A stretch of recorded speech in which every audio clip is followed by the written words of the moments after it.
If you're a travel freak and love to roam around new places but always are worried about your pets at home, then the Secureye S-F40 Wi-Fi camera is for you.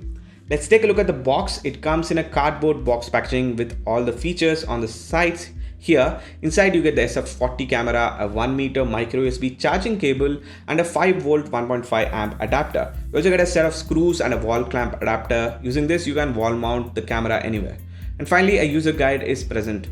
Let's look at the S-F40 camera first. In the front, you get a 1x3.2 inch CMOS sensor with a 1080p resolution. It comes with 4 IR LED that supports about 10 meter distance. And below that, you get a microphone. If you push this up, you get a 128GB micro SD card slot and a reset button. At the back, you get the speaker for communication, and at the side, you get the micro USB power port.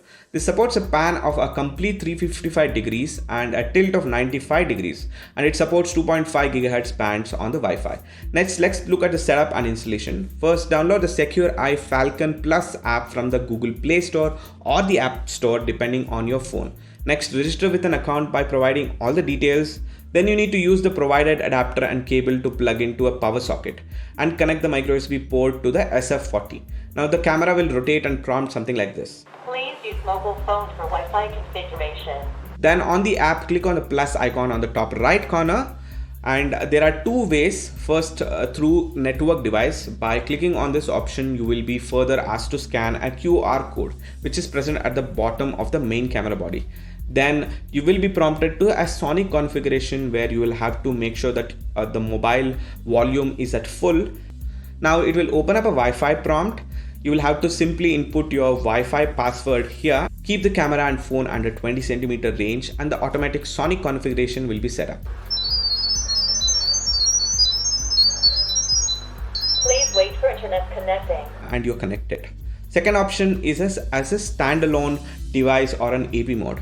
Here you will be able to access the camera and its feature within the network premises of the camera only. It will ask for the connection with camera hotspot to connect to the hotspot of the Wi-Fi. First, you will have to get the camera UID printed on the camera sticker. Once you connect with the camera hotspot, come back to the app, click on connected, and within some time it will ask for a default password, which is also printed on the camera sticker. Once entered the password, it will ask for a confirmation, and post confirming, the camera gets added successfully. Note that this will be only an offline mode and recordings are saved only on the memory card and cannot be viewed online when you're outside.